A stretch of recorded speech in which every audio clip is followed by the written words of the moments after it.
नमस्कार दोस्तों। आज हम कक्षा 6 की जो हमारा राजस्थान है, राजस्थान अध्ययन, उसका पांचवा अध्याय आज हम प्रारंभ करने वाले हैं। इससे पूर्व हमने पहला, दूसरा, तीसरा और चौथा अध्याय कंप्लीट कर लिया है और हम यहाँ पर पढ़ चुके हैं। तो आज हम अपना पांचवा अध्याय शुरू करेंगे। आज़ादी से पूर्व सरकार का स्वरूप, मतलब कि भारत देश जब आज़ाद हुआ उससे पूर्व किस तरीके से शासन व्यवस्था चलती थी, वो आज हम इसमें डिस्कस करेंगे। तो अब ज़्यादा देर ना करते हुए अब हम हमारा पांचवा पार्ट स्टार्ट करते हैं। ये तीसरा हो गया है, तीसरा भी हो गया अपने, और ये चौथा भी कल हमने पूरा कर लिया, सभ्यता है।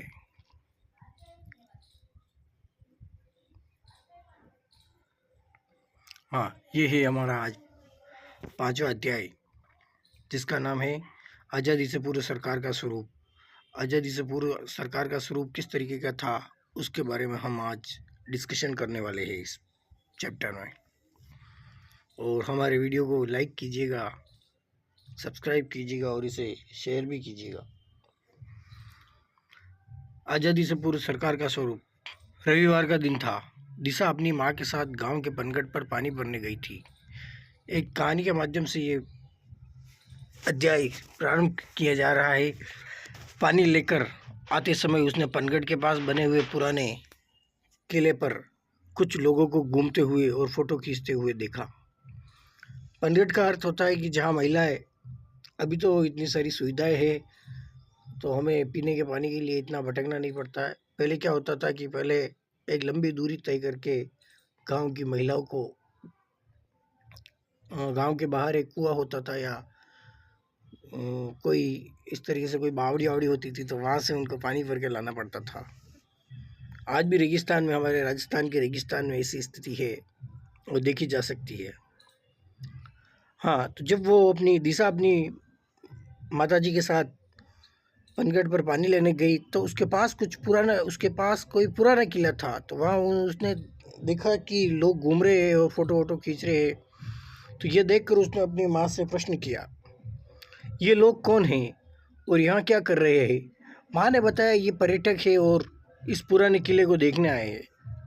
दिशा ने वापस प्रश्न किया, अच्छा, इस किले में ऐसा क्या है जो ये लोग देखने आए हैं? माँ ने बताया, ये किला बहुत पहले इस गांव के जागीरदार ने बनवाया था। वे इसमें रहते थे और इसकी प्राचीनता के कारण पर्यटक अब इसे देखने आते हैं। अब दिशा ने एक और प्रश्न कर लिया, आखिर ये जागीरदार कौन होते हैं और अब वे कहाँ रहते हैं? माँ ने मुस्कुराते हुए कहा, पहले जागीरदार ही गांव के प्रशासक होते थे। प्रशासक का यहाँ पे अर्थ क्या होता है? प्रशासक का मीनिंग होता है एडमिनिस्ट्रेटर। इंग्लिश में इसे कहा जाता है एडमिनिस्ट्रेटर, एवं जो गांव के शासन को चलाने वाला व्यक्ति प्रशासक कहलाता है। प्रशासक जैसे कोई भी हो सकता है, हमारे गांव का सरपंच भी हो सकता है, वो सब सरपंच, ग्राम विकास अधिकारी, ये लोग, इनके पास ही गांव की देखरेख की जिम्मेदारी होती थी। दिशा माँ से कुछ और प्रश्न पूछती उससे पहले ही घर आ गया एवं उसके प्रश्नों का सिलसिला टूट गया। दिशा के मन में जागीरदार को लेकर कई प्रश्न घूम रहे थे। उसने दूसरे दिन दिशा ने स्कूल में अपने अध्यापक से कक्षा में आते ही प्रश्न पूछ लिया, गुरुजी, जागीरदार कौन होते थे? अब ये कहाँ गए? अध्यापक जी ने कहा, चलो आज आपको जागीरदार और जागीरदारी व्यवस्था के बारे में जानकारी देता हूँ कि आज़ादी से पूर्व ऐसी हमारे देश में व्यवस्था थी। आज़ादी से पहले हमारा राजस्थान वर्तमान स्वरूप में नहीं था। यह विभिन्न रियासतों में विभाजित था। ये रियासतें स्वतंत्र राज्य की तरह शासन संचालन करती थी। रियासतों के शासक अपने मंत्रियों एवं जागीरदारों की सहायता से शासन का संचालन करते थे। शासक शक्ति का सर्वोच्च केंद्र राजा होता था। वो क्या करता था? शासन करता था। शासन व्यवस्था उसी के द्वारा चलाई जाती थी। शासन का यह प्रकार राजशाही शासन कहलाता है, जहाँ राजशाही शासन का अर्थ होता है जहाँ राजा अपने राज्य का प्रशासन चलाता है। राजशाही शासन का स्वरूप। अब राजशाही शासन का स्वरूप कैसा था? राजस्थान की विभिन्न रियासतों राज्यों में सिसोदिया, राठौड़, कछवा और चौहान आदि वंश शासक राज्य करते थे। ये अलग अलग राज्य थे, किंतु शासन व्यवस्था लगभग समान थी। हमारे आज़ादी से पूर्व हमारा जो राजस्थान था वो कई कई सारी रियासतों में बटा हुआ था, कई सारे राज्यों में बटा हुआ था। विभिन्न रियासतों में शासक संचालन के लिए केंद्रीय व्यवस्था के पदाधिकारी, अब उसको चलाने के लिए कोई अकेला राजा नहीं चला सकता है शासन। अब शासन को चलाने के लिए पदाधिकारी भी राजा के पदाधिकारी होते, मंत्री होते, बख्शी होते, खजांची होते, परगना अधिकारी होते। जैसे अभी प्रधानमंत्री प्रमुख प्रशासक होता है देश का, लेकिन देश को चलाने के लिए उसके साथ उसका मंत्रिमंडल भी अति आवश्यक है। तो पहले भी ऐसा होता था। आगे है राजा। राजा राज्य की संपूर्ण शक्ति का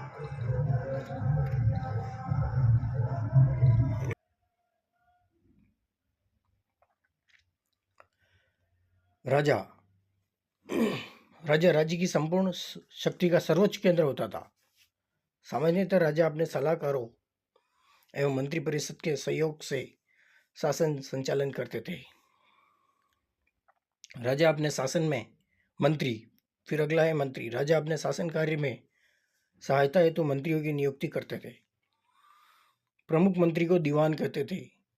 राजा समय समय पर इनसे मंत्रणा करके राजकार्य की जटिल समस्याओं को सुलझाते थे। मंत्री राजा का एक बहुत खास व्यक्ति होता था जिसे दीवान कहा जाता था।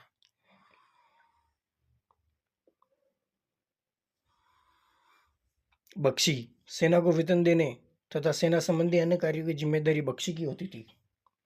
खजांची जो जिसे वर्तमान में हम कहते हैं कैशियर, आमदनी और खर्च के हिसाब को संतुलित रखना और बचत को सुरक्षित कर राजकोष में वृद्धि करना, यह खजांची का कार्य होता था। परगना अधिकारी परगना का अर्थ होता है कोई प्रांत या राज्य। राज्य परगनों में विभाजित था। एक पूरा राज्य होता था, वो अलग अलग परगनों में विभाजित होता था। परगनों में शांति व्यवस्था बनाए रखने की जिम्मेदारी परगना अधिकारी की होती थी। ग्राम राज्य की सबसे छोटी इकाई थी। मतलब गांव जो होता था, ग्राम, वो आज भी गांव राज्य की सबसे छोटी, प्रशासन की सबसे छोटी इकाई भी गांव ही होती। गांव का प्रशासन ग्राम पंचायतें करती थी। ग्राम पंचायतें उस समय भी होती थी, अभी भी है। फिर अगला है नेक्स्ट, जागीरदारी व्यवस्था। एक व्यवस्थित राज्य के लिए प्रशासनिक व्यवस्था अनिवार्य तत्व है। राजस्थान के मध्यकाल का संपूर्ण शासन तंत्र राजा और जागीरदारी व्यवस्था पर आधारित था। राजस्थान के जो मध्यकाल का जो राजस्थान है हमारा, उसका संपूर्ण जो शासन व्यवस्था थी वो राजा और जागीरदार करते थे। राजस्थान की जागीरदारी व्यवस्था रक्त संबंध एवं कुलीय भावना पर आधारित प्रशासनिक और सैनिक व्यवस्था थी। राजस्थान की जो जागीरदारी व्यवस्था थी वो रक्त संबंध, मतलब अपने लोगों को राजा क्या करता था, नियुक्त करता था, और कुलीय भावना पर आधारित प्रशासनिक और सैनिक व्यवस्था थी। राजस्थान में जागीरदारी व्यवस्था का मूल तत्व था कि राजा की मृत्यु के बाद बड़ा पुत्र राजा बनता था। राजा अपने छोटे भाइयों को जीवन यापन के लिए भूमि आवंटित करता।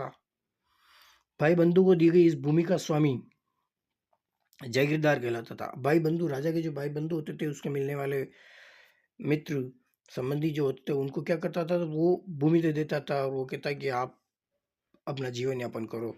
तो वो उस भूमि का स्वामी, जैसे कोई एक गांव दे दिया, गांव या कोई हिस्सा दे दिया, तो वो उसे जागीर कहा जाता था। जागीर, और वो शासन करता था तो उसे जागीरदार कहते थे। जागीरदार का कार्य उस जागीर की सुरक्षा एवं उसका शासन संचालन था। बाद के समय में योग्यता के आधार पर भी जागीरें प्रदान की जाने लगी। अब योग्यता के आधार पर जागीरें दी जाने लगी। कक्षा में बच्चे रुचि से सुन रहे थे, तभी शिखर ने शिक्षक से प्रश्न पूछा कि यह व्यवस्था कब से प्रारंभ हुई, इसके बारे में भी बताइए। तो गुरुजी ने, अध्यापक जी ने क्या कहा, मैं आपको इसके प्रारंभ और इसके स्वरूप के बारे में बताता हूँ। जागीरदारी व्यवस्था का प्रारंभ जागीरदारी व्यवस्था का प्रारंभ कब हुआ इस संबंध में अब तक कोई निश्चित मत नहीं बन पाया है, लेकिन राजस्थान में इसका विकास और स्पष्ट स्वरूप राजपूतों के शासन काल से आरंभ हो गया था। राजपूत काल से राजस्थान भूभाग पर राजपूतों की विभिन्न शाखाओं ने अपने राज्य स्थापित किए, जो उनकी रियासतें कहलाई। रियासतों की सुरक्षा एवं शासन व्यवस्था के संचालन हेतु शासकों ने अब शासन व्यवस्था रियासतों की सुरक्षा करना, उसको शासन उसको चलाना, इसके लिए शासकों ने क्या किया, जागीर व्यवस्था प्रारंभ की कि एक राजा अकेला पूरे राज्य को नहीं संभाल सकता है, तो उसको क्या है कि पूरे राज्य को क्या है जागीरों, छोटी छोटी जागीरों में बांट दिया गया और अपने मित्र सगे संबंधी उनको लगा दिया वहां पे प्रशासक के रूप में।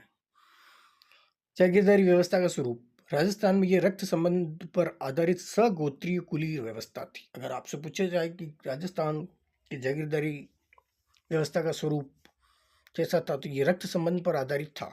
सगोत्रीय मतलब हमारी गोत्र के ही कुलीन व्यवस्था, हमारे ही कुल के लोग। राजा महत्वपूर्ण प्रशासनिक पदों पर जागीरदारों को नियुक्त करता था। राजा और जागीरदार के संबंध स्वामी और सेवक के नहीं होते थे। अब जैसे राजा ने अगर नियुक्त किया है उनको, तो ऐसा नहीं है कि राजा स्वामी है और वो सेवक है, नहीं, बल्कि भाईचारे एवं सौहार्द पर आधारित होते थे।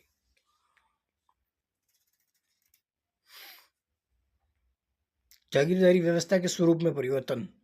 मुगल काल में मुगलों से संधि के कारण शासकों की जागीरदारों पर निर्भरता कम हो गई। अब मुगल काल में मुगलों से संधि होने लग गई, तो फिर क्या राजा खुद ही अब मुगलों के अधीन होने लग गया, तो फिर जागीरदारों की जागीरदारी थी वो उस पर जागीरदारों पर निर्भरता कम होने लग गई। इस व्यवस्था में थोड़ा सा मतलब कहने का मतलब ये है कि कमी आने लग गई।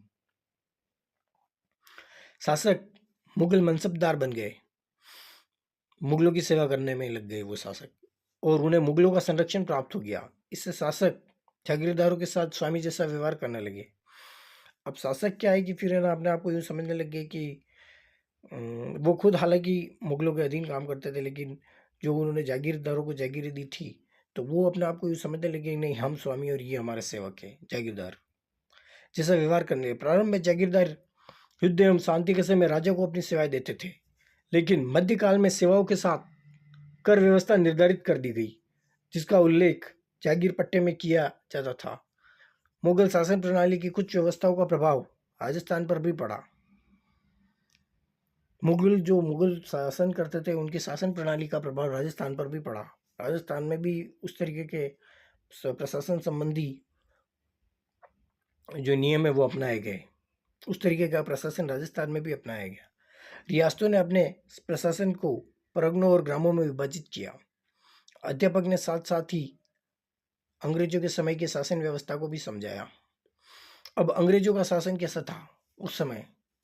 अंग्रेजी राज्य की स्थापना के साथ ही भारत प्रशासनिक दृष्टि से दो भागों में विभाजित हो गया था। पहला ब्रिटिश भारत और दूसरा रियासती भारत। एक रियासत जहाँ राजपूत लोग शासक राज्य करते थे, और दूसरा ब्रिटिश भारत जो जहाँ भारत में अंग्रेजों का आगमन हो चुका था, अंग्रेज शासन कर रहे थे। ब्रिटिश कालीन भारत केंद्र शासित प्रदेशों एवं 11 प्रांतों से बना हुआ था। ब्रिटिश कालीन जो भारत था, केंद्र शासित प्रदेश और 11 प्रांत थे। उसमें सभी प्रांतों के अलग अलग गवर्नर थे, जो कि भारत के गवर्नर जनरल के प्रति ही उत्तरदायी थे। 1857 की क्रांति के बाद ईस्ट इंडिया कंपनी का शासन समाप्त हो गया। अब भारत के प्रशासन का सीधा नियंत्रण इंग्लैंड के ताज। 1857 की क्रांति हुई, उसके बाद ईस्ट इंडिया कंपनी का शासन समाप्त हो गया। अब भारत का प्रशासन सीधा इंग्लैंड की जो रानी थी उसके इंग्लैंड के ताज के सीधे नियंत्रण में चला गया था, एवं इंग्लैंड के ताज एवं संसद के नियंत्रण में आ गया। लॉर्ड कैनिंग को गवर्नर जनरल के साथ साथ, अब लॉर्ड कैनिंग को उस समय 1857 की क्रांति के समय गवर्नर जनरल था वो, लेकिन उसके साथ साथ भारत का प्रथम वायसराय उसको अब नियुक्त कर दिया गया। अंग्रेजी सरकार ने विभिन्न अधिनियम पारित करके भारत का शासन संचालन किया जाने लगा। 1935 ईस्वी का भारत शासन सरकार अधिनियम, जिसे भारत शासन अधिनियम भी कहते हैं, जिसे 1 अप्रैल 1937 को लागू किया गया, के द्वारा अजमेर मेरवाड़ा के प्रशासन में परिवर्तन लाया गया। अब इसे विदेश एवं राजनीतिक विभाग के स्थान पर भारत सरकार के गृह विभाग के अधीन लाया गया। अजमेर मेरवाड़ा का जो प्रशासन था विदेश और पहले उसे भारत सरकार के गृह विभाग गृह मंत्रालय के अधीन अंतर्गत लाया गया। गृह विभाग के अंतर्गत आने का प्रमुख प्रभाव यह हुआ कि अब इस क्षेत्र के सभी कानून संघीय कार्यपालिका द्वारा बनाए जाने लगे, न कि गवर्नर जनरल द्वारा। संघीय कार्यपालिका मीन सेंट्रल गवर्नमेंट के द्वारा। देश की आज़ादी के बाद राजस्थान के एकीकरण की प्रक्रिया शुरू हुई। राजस्थान की प्रथम विधानसभा के लिए 1952 में चुनाव हुआ और टीकाराम पालीवाल प्रथम निर्वाचित मुख्यमंत्री बना। ये पार्ट भी यहाँ पर पूरा हो चुका है। ये शब्दावली है। जागीर पट्टा वह पत्र जिसमें शासक द्वारा प्रदान की गई जागीर का उल्लेख होता है। मनसबदारी मुगल काल में प्रचलित एक शासन प्रणाली। निर्वाचित चुनाव हुआ। सेना को वेतन देने तथा सेना संबंधी कार्यों की जिम्मेदारी किसकी होती थी? खजांची की, क्योंकि पैसों का देखरेख वही करता था। प्रथम निर्वाचित मुख्यमंत्री कौन थे राजस्थान के? टीकाराम पालीवाल।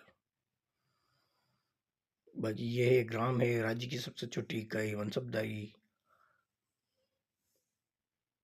जागीर पट्टा ये वह पत्र जिसमें शासक द्वारा प्रदान की गई जागीर का उल्लेख होता था। मनसबदारी मुगल कालीन प्रशासनिक व्यवस्था। तो यह आज हमारा ये पार्ट भी पूरा हो गया है। कल हम छठा पार्ट स्टार्ट करेंगे। राजस्थान का भौतिक स्वरूप भूगोल का है। और इस वीडियो को लाइक कीजिएगा, शेयर कीजिएगा और सब्सक्राइब कीजिएगा। यहीं से डायरेक्टली क्वेश्चन पुटअप होते हैं और हमें पता भी नहीं चलता है। तो आज के लिए बस इतना ही।